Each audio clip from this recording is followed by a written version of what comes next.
Coach, you want to start us off? Okay. Well, we're definitely excited to go on the road and play a really good football team that's currently ranked and deservedly so. No one's really come close to them.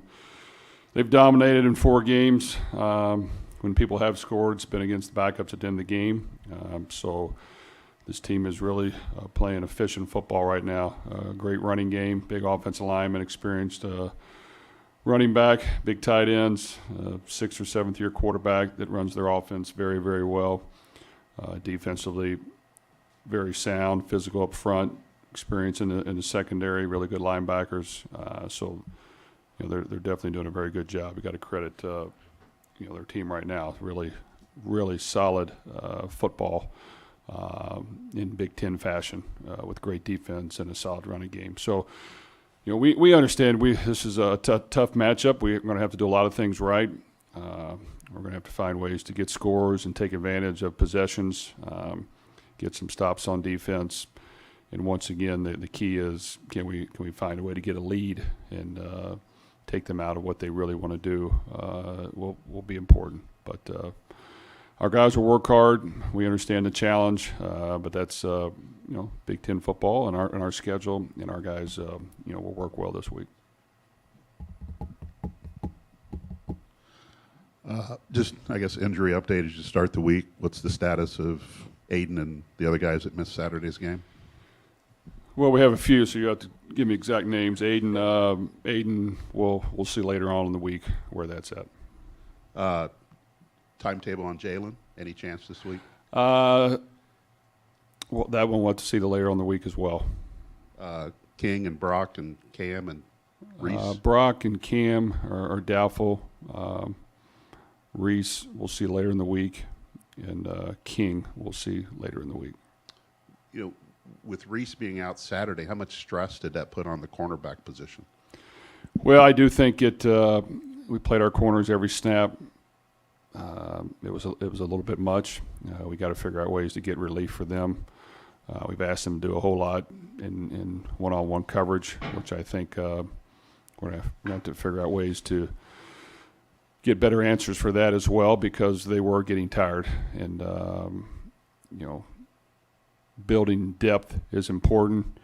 Gaining trust of your players to be put out there is important. So there's a lot of things we've got to work on there. Who would be other options at cornerback? Well, right now, Brandon Callaway would be the next one in. And then Bryce Hampton has played a lot of positions for us. He would be next after that. Follow up to what you said Saturday, that Aiden suffered his injury in the first quarter at Syracuse, correct? Yes. How did he make it through the game and have the effective game that he had? Well, I don't want to disclose what his injury is for his safety. So, a lot of times we get injured during a game, you got adrenaline, and then you're able to play through it. And it's not till later on do you feel sore, and then you get things checked, and they diagnose what it is, and you have to adapt. So I think that probably is more common than you think, unless it's extremely, extremely severe that you can't play with. So I just think, he's tough, and he wanted to finish. He did a really good job in the Syracuse game. If Aiden can't go this week, obviously Austin would be the guy, but would you look at getting Alemo back in there as well, trying to get him a series or two? I think so. I think that, Michael's done a really good job. He's got multiple years here, and we want to continue to develop him. Really, 2 out of the 3 plays he did well. Just made a bad read on the first play, and it was limited possession, so you got to take advantage of it. Austin had a little more experience and played, so it'll probably be something similar where Austin will start, and we'll try to get Michael Alemo in the game as well. And but both those guys worked hard last week, and we just got to continue to utilize them as well as we can. Jacob Wahlberg led your defense in tackles on Saturday. As you look at the film, how did he show up?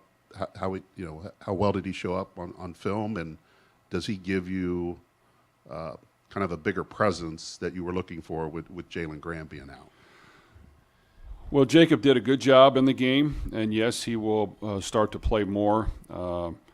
Kieran Douglas gives us great effort. He's a football player. He loves to compete. He's just, he's had injuries and he's had some knees that have some issues, and it's hard for him to move around at times. So we have to make sure we spell him more and plan accordingly to make sure that we're getting those guys quality reps and in the game, and that we're not getting guys too tired in the fourth quarter. Tanner Morgan is someone you've seen quite a bit during your tenure here. What has made him so effective, other than he just has a ton of experience, but he's just his accuracy and all that? Just what has made him kind of the quarterback that he's become? Well, I think he does a great job in their system. He's very smart. He can throw an accurate football. He knows how to run their offense, which is, let's be big and physical in the run game and run them against the looks that we can over and over again. And then when they start to cheat and try to play the pass, they have enough run-pass RPO options and enough play actions off of it that it allows him time to make throws. So I think the key when you play that is you got to figure out a way to make them uncomfortable. You got to figure out a way to create pressure. You got to figure out a way to put them in more passing situations than they would like. Because if you don't, they're in control of the game, and they have been very, very effective doing that. They're back to this year with the new coordinator doing even more so what they had in the past, which has been very effective. And they've just got really big linemen and big tight ends and a sound running game, and they make you bleed. They make you bleed, and if you don't find a way to bandage it up or do something to strike back, it can be a long death. Just where do you feel like the development is in getting more of a consistent pass rush, and not only getting in the backfield but making some plays in the backfield? Well, I think that it's a double-edged sword. We've got to figure out ways to get in there by bringing some extra people, but at the same time, we did blitz more in the Syracuse game. It was effective at times. To be quite honest, our linebackers never got in there. They never made a guy miss, never got off blocks. That was disappointing. So we've got to work hard at, figuring out ways, to get in the backfield and get pressure without just guys winning one-on-one matchups. And there's a fine line there. But you want to be sound. You want to be able to play the pass and be effective and not be in too many one-on-one opportunities on defense. So that's what we're trying to balance. We've probably gone to both extremes, and we've got to figure out the perfect balance. Jeff, I know it's one game at a time, but can you speak to the month of October? 3 of the 4 games are on the road. Just, I guess, is there a sense of urgency to perform well, given the fact that, again, 3 of those 4 games are away from Ross-Ade Stadium? Well, we technically don't look at it that way. We know once the Big Ten schedule hits, it's difficult, it's challenging, and we watch what's going on. There's a lot of teams playing really good football, and we're not at the top of that right now. We've got to fight our way out of the cellar and make sure that we figure out a way to win some of these games. And it's going to just take efficient football. It's going to take a lot of things. A lot of guys playing well and making plays, and that's how it's happened in the past. There's been a lot of times where we've had to win tough football games to get to the point where we wanted to, and it's just guys got to step up. You got to hang in there. You got to be willing to fight. You got to be willing to take some blows and understand that you may lose some, but you got to be able to step back in there and continue to swing. And what happens is you just don't want guys to lose confidence, lose the fight to go out there and compete, because when you do that, then you have no chance of winning. So I do think our guys through 4 games have played hard for 4 quarters, and while it hasn't been perfect by any means, they have played hard, and that's what we've got to continue to understand. Is that's what it's going to take, is that type of mentality throughout every game to have a chance. How do you slow down Mo Ibrahim? You guys did a good job against the Penn State backs, and Sean Tucker. Here comes another big-time running back at you. Well, you have to have the perfect balance of making the right calls to get enough guys down in there.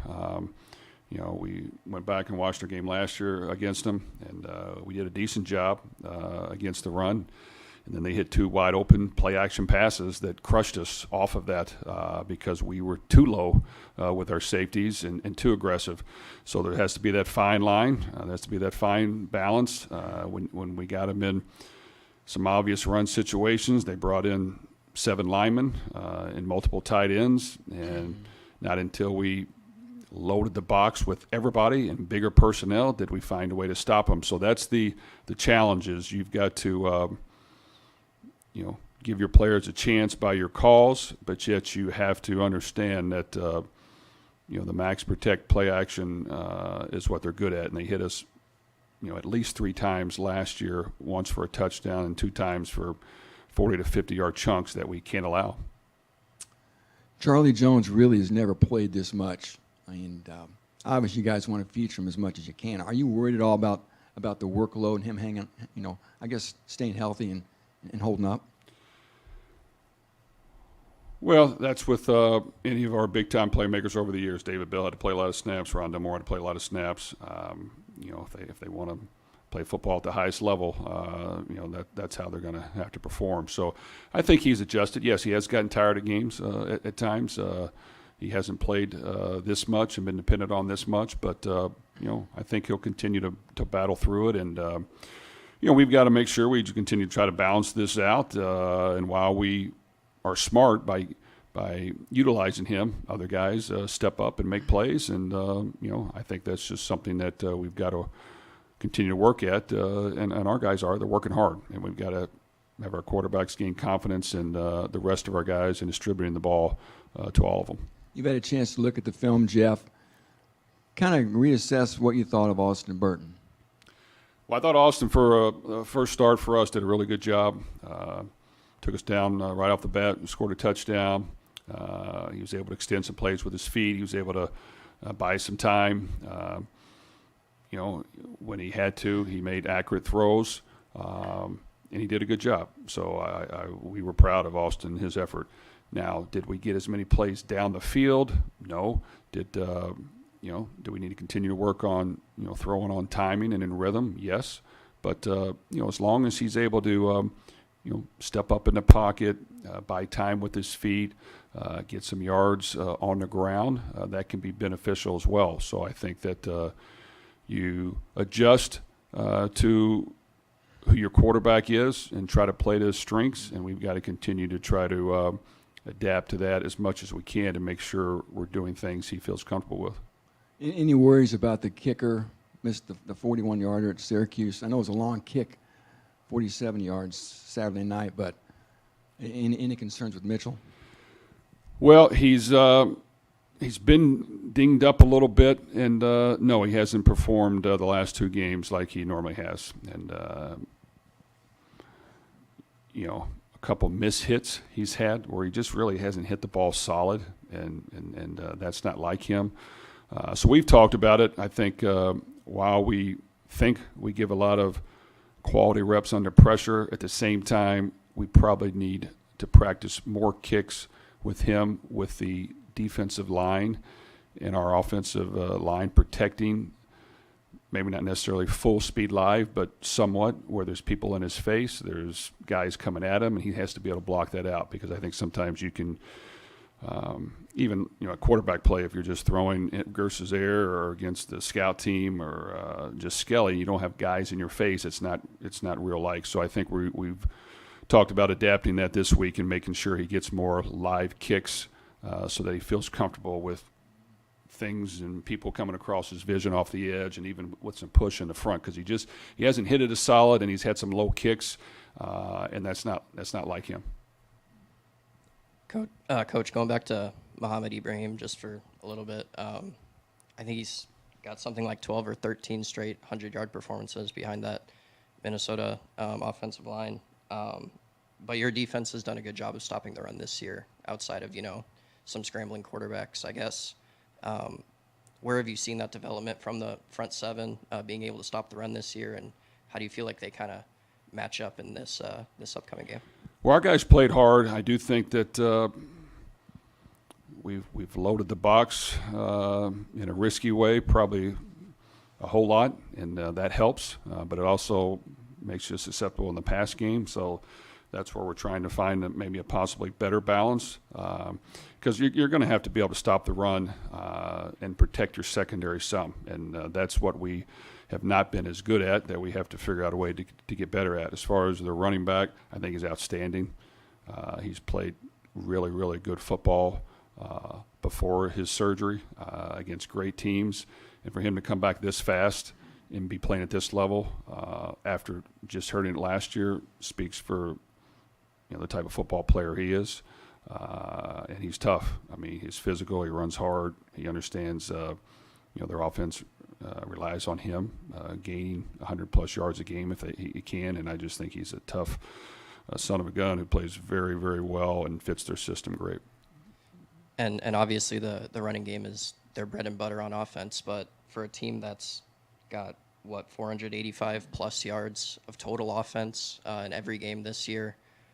Just what are the challenges for for your defense to be able to match up against an offense that's doing well in every facet of their scheme? Well, this is a tremendous challenge because this team is really good. It'll be the best football team we've played to date, in my opinion.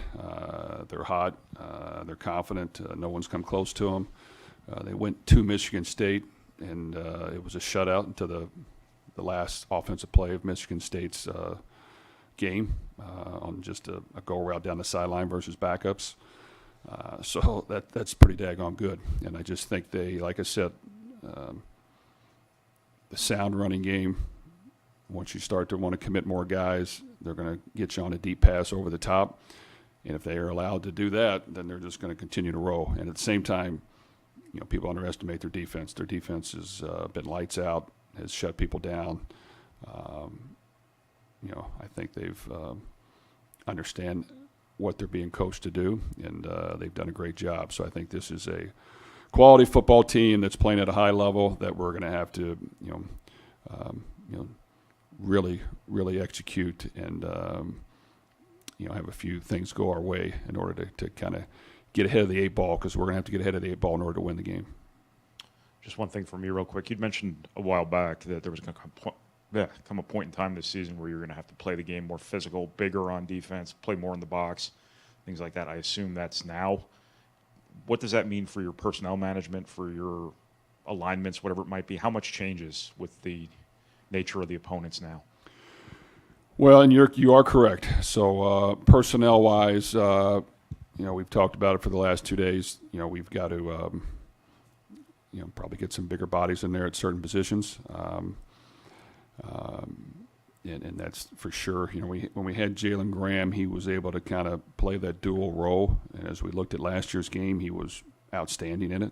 I mean, got in the box, made plays, made tackles, and that's a tough spot to replace. So we've got to make sure we get better at that. We're able to match the personnel, and then sometimes they even get even bigger. And when they get bigger, if you don't continue to match the personnel, they're just going to knock you back and get 3 to 6 yards every single carry.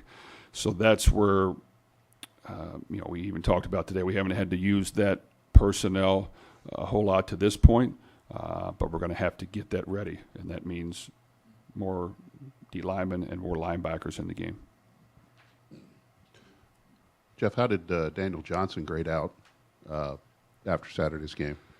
Well, Daniel did a good job. Having Cam Craig out gives us one less guy, one less starter. Daniel's come in here. He has a great attitude. He works hard. He's had injuries in his past, so we've got to make sure we monitor that. But, he's got good athleticism. He's a good teammate. He wants to do well. And now that he's thrust in that role, we need him to do a really good job. I do think, Musa at the third tackle spot played one of his better games, which was good. He hadn't been as consistent as we like, but he's shown some really good things in practice. So we just need that mentality to take over him, and he needs to be a guy we can count on. I thought Eric Miller was one of his better games, and we just need to really solidify that, and those guys need to understand how important they are, both in the running game and passing game. More questions for Coach? What's next for Devin Mockabee? He can run. Now he can catch the ball we saw Saturday night. Just talk about his continued evolution. Well, Devin, he has no fear. He's exceeded our expectations. We just want to continue to get better. So I just think, he does run hard. We just got to get him to continue to lower his pads and run through tackles and bounce off people, which he does a really good job. He got better in the passing game, which was very, very good to see. He made a couple really good catches, and Austin utilized the backs more than we had in the past. And then I think in pass protection, that's where he struggled as well. He was better at that. So it's just an everyday grind of him working hard. But you know what? He's been durable. He loves to compete. He loves the challenge of playing at this level. And normally when you have guys that are hungry like that, they do great things for you. And so I think he'll continue to get better.